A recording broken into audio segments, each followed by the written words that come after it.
Gold, trusted gold buyers. మీరు తాకట్టు పెట్టిన బంగారాన్ని విడిపించి ఈ రోజు ఉన్న మార్కెట్ ధరకు కొనబడను.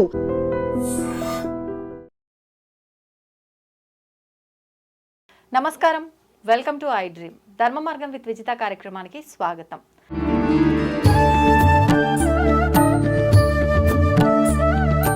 నమస్కారం అమ్మా. నమస్తే అమ్మా, కరోనా మళ్ళీ వచ్చేసింది. క్రిందటి సమయం వచ్చినప్పుడు, అంటే మొదటిసారి వచ్చినప్పుడే చాలా వరకు ఇబ్బందుల పాలు చేసి వెళ్ళింది. రెండవసారి వచ్చినప్పుడు ఇంకా ఘోరాతి ఘోరాలన్నీ కూడా చవి చూపించింది. ఇంకా రాదులే అనుకున్నాము, వచ్చిన దాని విజృంభణ అంత ఉండదు అని అనుకున్నాము. కానీ మళ్ళీ ఇప్పుడు మన దగ్గర వచ్చింది. మన దగ్గర రాదు అన్నారు, వచ్చింది. అంత ప్రమాదం కాదు అన్నారు, కానీ ప్రమాదం జరిగింది. కొన్ని మరణాలు కూడా వచ్చాయని చెప్పి వార్తలు వింటున్నాం 2-3 రోజుల నుంచి. అసలు విశ్వ నియమాలను బట్టి ఎందుకు వస్తుంది ఇలాంటి వైరస్? అంటే వైరస్కి మన పంచభూతాలకి కనెక్షన్ ఉంది.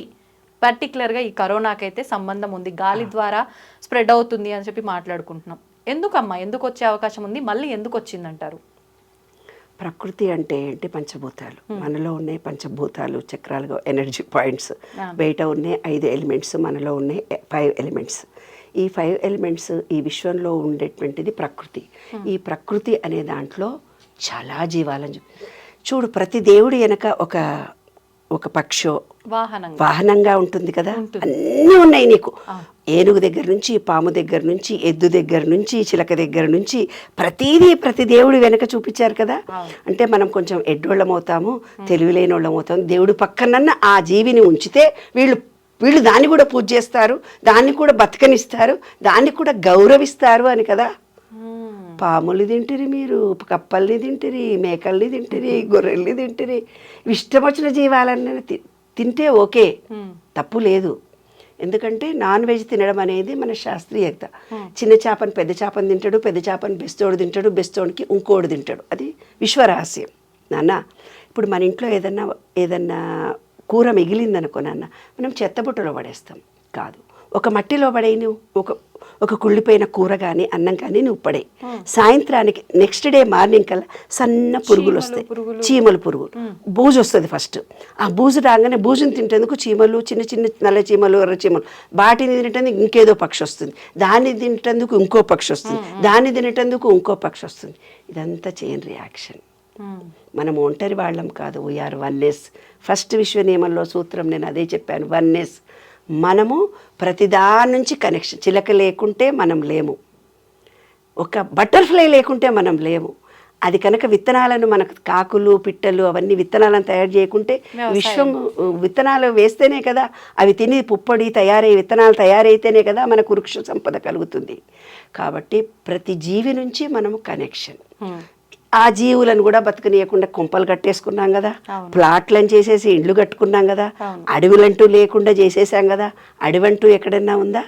ఎక్కడ అడవి లేదు. పొలాలు పంటలు పండేదేమన్నా ఉందా? లేవు. పిట్టలైతే అంతరించిపోయాయి కదా. చిలకలు, పక్షులు, నెమళ్ళు గిలగిల గిలగిల గిలగిల కోతులు వాళ్ళ రోడ్ల మీద పడుతున్నాయి. అంటే వాటి జీవారణ్యం బ్రతకకుండా ఇండ్లు కట్టేశాము, చెట్లు లేకుండా చేశాము. అంటే ప్రకృతిని పూర్తిగా మన తెలివితేటలతోటి విధ్వంసం చేశాము.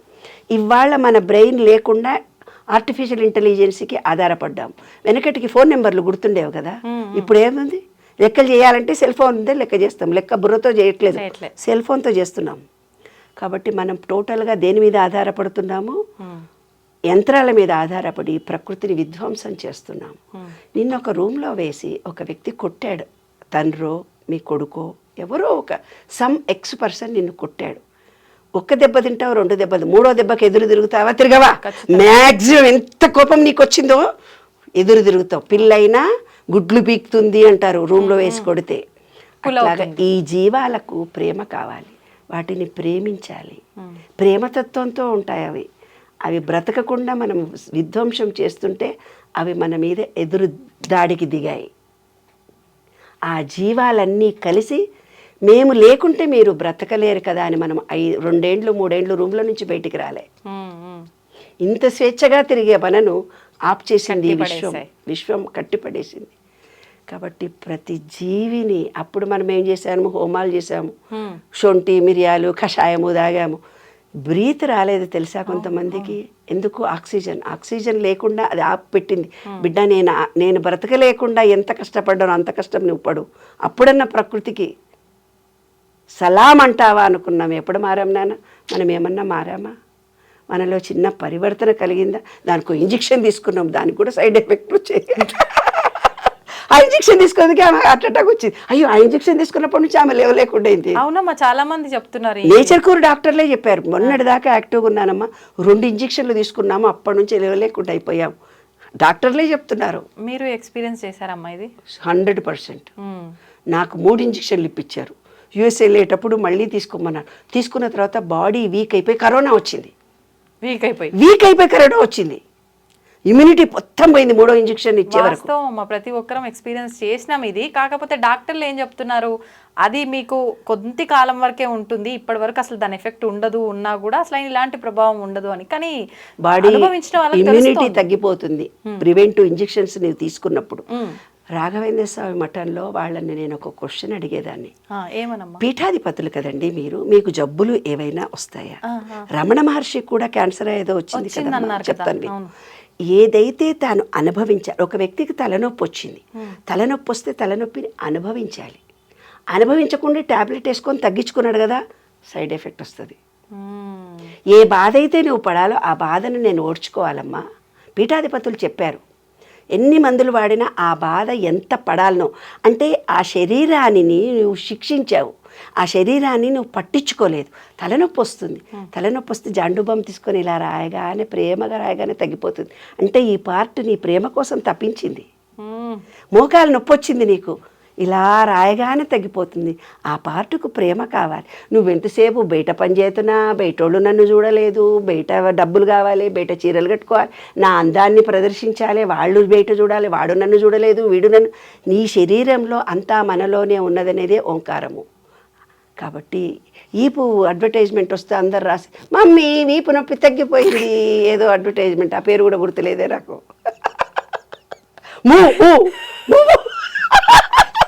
అంటే ఆమె పని చేసి చేసి చేసి అలసిపోయిన నడుమును ఆమె పట్టించుకోలేదు.